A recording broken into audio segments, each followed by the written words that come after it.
President. It will be a privilege to answer questions from the very important pro temp VIP. If we're dealing with the ICC, I think we should change the language from extraordinary rendition to another. Yeah, just to explain, Mr. President, and then I have no objection to changing it. It is On the definition of extraordinary rendition, how would you define in your own terms, extraordinary rendition? Medyo matapang lang po, natatapangan ako doon sa extraordinary rendition. At the proper time, maybe I can introduce some amendments to just soften the language used. Actually, Mr. President, I had the same reaction when my staff showed me the draft because some of them have exposure in international law. So vis-a-vis ordinary rendition. So ordinarily, a local court issues the warrant, and then if there's an extradition request, then based on the extradition request, it's given to a local court. The local court will then issue its arrest warrant and then would allow the extradition. But for countries who allows extraordinary rendition, so some countries do not allow. For example, Venezuela, pero kinuha pa rin yung leader nila. So I think that was the intent, to just emphasize that if it's not an extradition request, it will be a extraordinary rendition of arresting and what's the better word, of exporting or of extraditing a Filipino. Yeah, I have a definition of extraordinary rendition.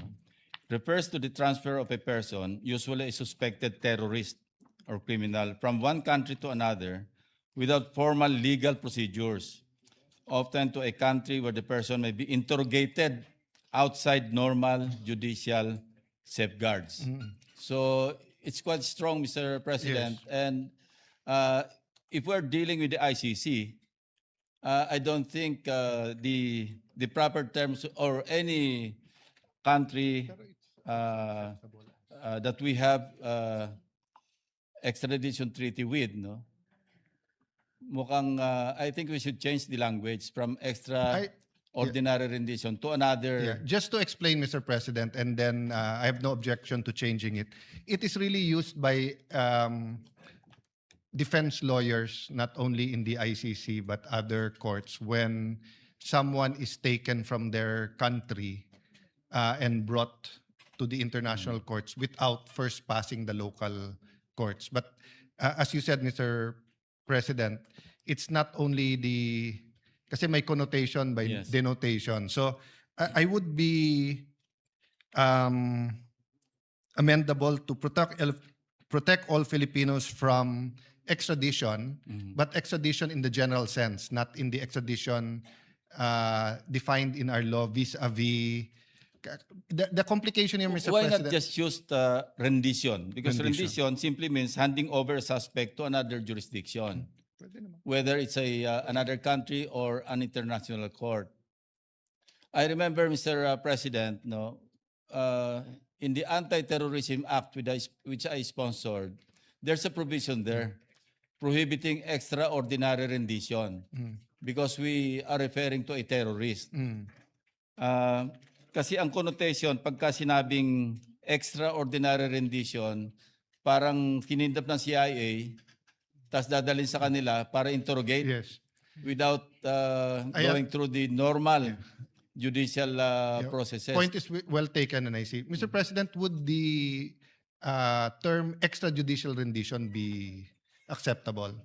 Because basically the point of the resolution is that kung sumama kusa yung in-extradite, no problem. Pero kung tingin niya dapat punta siya sa korte, hindi dapat extrajudicial, dapat may judicial process. So would extrajudicial rendition... as in the case of the former president? I'm amendable to taking out that paragraph because I want to look at this prospectively. I think there will be some political color if we talk about what happened in the past. And besides, Mr. President, that case is with the Supreme Court.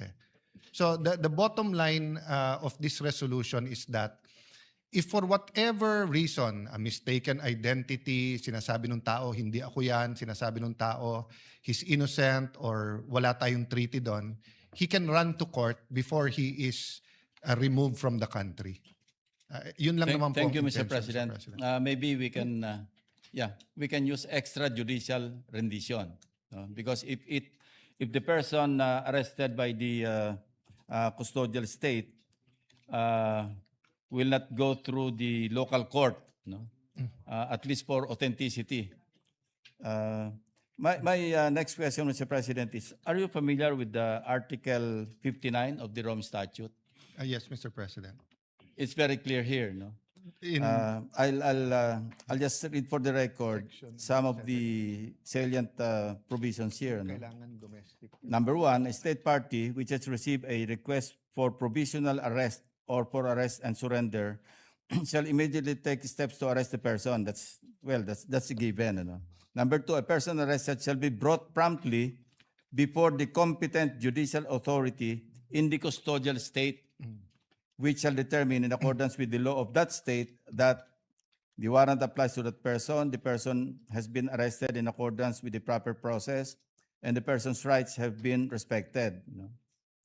Meron pa nga rito na the person arrested shall have the right to apply to the competent authority in the custodial state for interim release. Pwede pa nga mag-request ng interim release eh.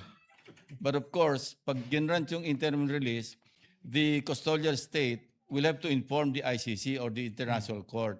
So it's very clear even in the Rome Statute na hindi pwede yung basta pagka-aresto, diretso sa eroplano para i-deliver. Yes. And it's the Rome Statute.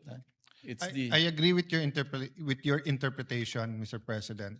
Not only as a senator but as the former chief PNP.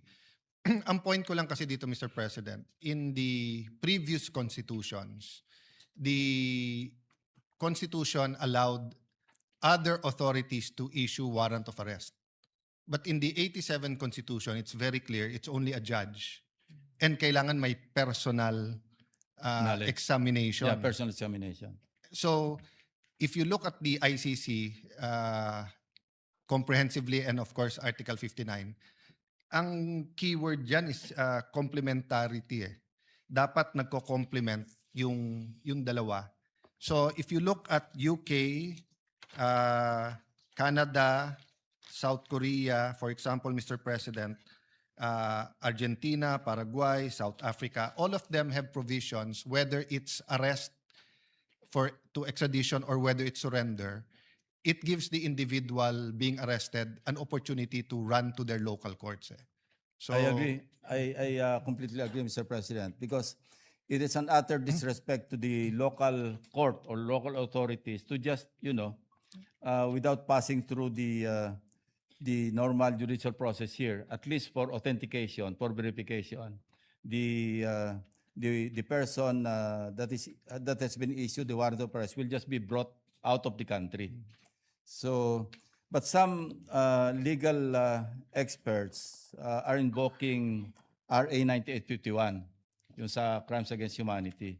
And mind you, Section 17, malinaw din po rito na hindi naman po mandatory. Hindi ito yung kailangan pagka nahuli, kailangan i-turn over.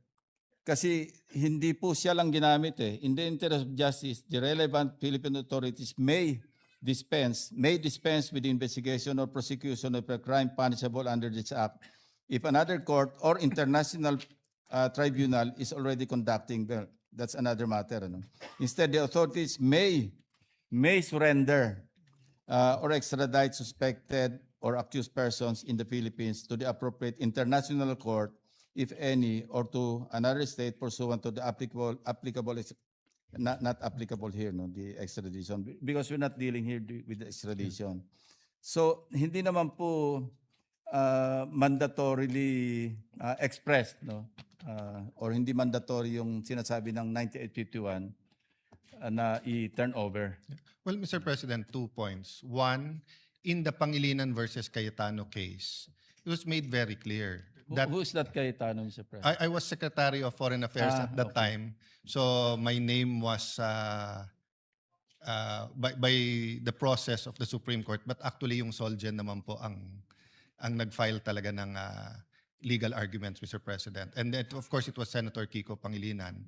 So, of course, the main issue was whether or not the President can get out of a treaty without concurrence of the Senate. But meron pong discussion doon na sinasabi na ang treaty kailangan complies with the Constitution. So any treaty, for example, Mr. President, that says that anyone can arrest anyone but hindi dadaan sa judge, that's unconstitutional. So if you look at all other countries, ini-emphasize nila yung constitution din nila. And if you look at the Rome Statute, wala namang conflict po eh. Sinasabi din ng Rome conflict nandun eh. Secondly, Mr. President, of course, we entered the Rome Statute and the ICC, we ratified it after we passed this law. So, meaning even assuming you can surrender someone, that doesn't mean that he cannot go to the judge and question whether... So for example, Mr. President, hinuli si Joel Villanueva pero sinabi si Win Gatchalian siya. Yes. I mean, it might be funny to us and we might know the difference between the two gentlemen. Minsan yung media nagkakamali. But what if you had actual twins, di ba? Si Alan Tan and Ping Tan, and ang hinuhuli si Alan, si Ping ang nahuli, di ba? Shouldn't he have the opportunity to go before the court and say, we might have the same DNA, baka magkamukha kami, but that's not me, that's my brother. So this is the most simple case I can think of. And some people will say na hindi na kailangan to kasi umalis na tayo sa ICC. But remember, Mr. President, so far, no, ang sabi ng ICC, basta't yung period na may jurisdiction pa sila. So kung bigla tayong may nakitang mass grave dito at pinagbintangan yung ibang leader ng ibang insurgency, pwede na lang silang damputin. Or for example, sa Marawi, what if someone shows the ICC certain footages na hindi kompleto at pinalabas ay may binomba na eskwelahan or ospital at crimes against humanity to or war crimes to? Will we not allow our generals to go to our court muna? I mean, that's one reason the United States and China, Russia have not ratified or have not joined the ICC because nga of the wartime actions of their military. But in our context, Mr. President, recently, even just former Justice Secretary Aguirre was named dun sa co-conspirator. Ang lapit na ho sa presidente nun kasi alter ego na yon eh. So for example, no, and I hanga ako sa tao na to, no, but and there's no imputation of anything to him, but for example, Mr. President, Secretary Anyo is now our national security advisor, but he was the ILG during Marawi. I cannot see a situation where the ICC wants to arrest him and bigla na lang natin siyang isasakay sa plano without him being allowed to go to court, no, or to the Solgen to what do you call this, to make representations in our local court. So, dun papunta, Mr. President, yung aking thinking sa resolution na to. Yes. You mentioned mistaken identity because of some lookalikes, ano? And you also mentioned Vitaliano Aguirre. And I have a staff member who looks like Vitaliano Aguirre. He's here. Oo naman. Mr. President, Vince Dizon is also here. So, talagang totoo yung sinasabi nyo. Kailangan talaga dumaan sa local court para man lang ma-authenticate yung real identity ng person who is subject of a warrant of arrest. No? And are you also familiar with Article 89 of the Rome Statute? Not so much with Article 89. Dito Mr. po, President. ganun din. Wala namang konflikto sa article kanina, sa 59, or what's that?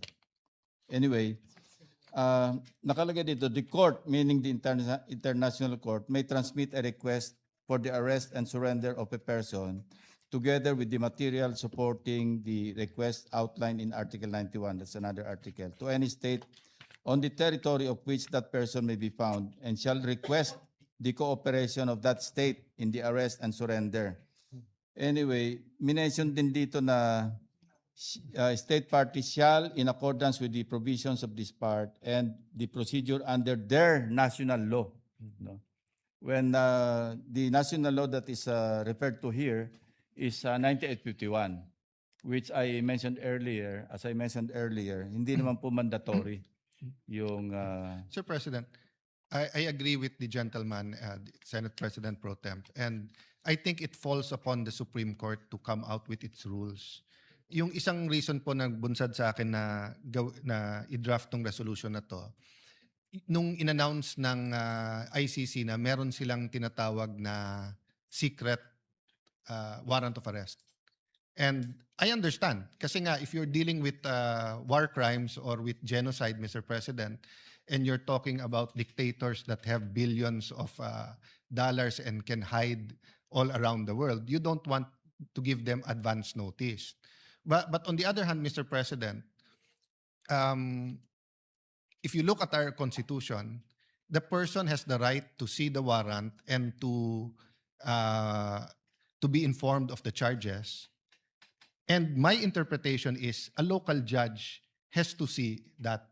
So for me, there's no conflict if the Supreme Court has certain rules regarding that. No? So meaning, halimbawa po, Mr. President, pag dumating yung request dito, mapunta sa isang judge, he's not allowed to discuss it or announce it publicly until he issues the warrant of arrest and then an operation for the arrest.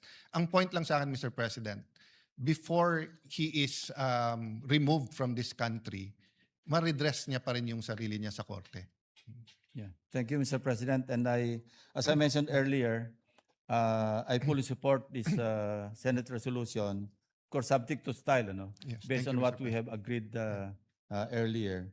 So that's all, Mr. President, and I will continue to support this resolution. Thank you very much. I thank you, Mr. President, for that interpolation, and maybe we can look at the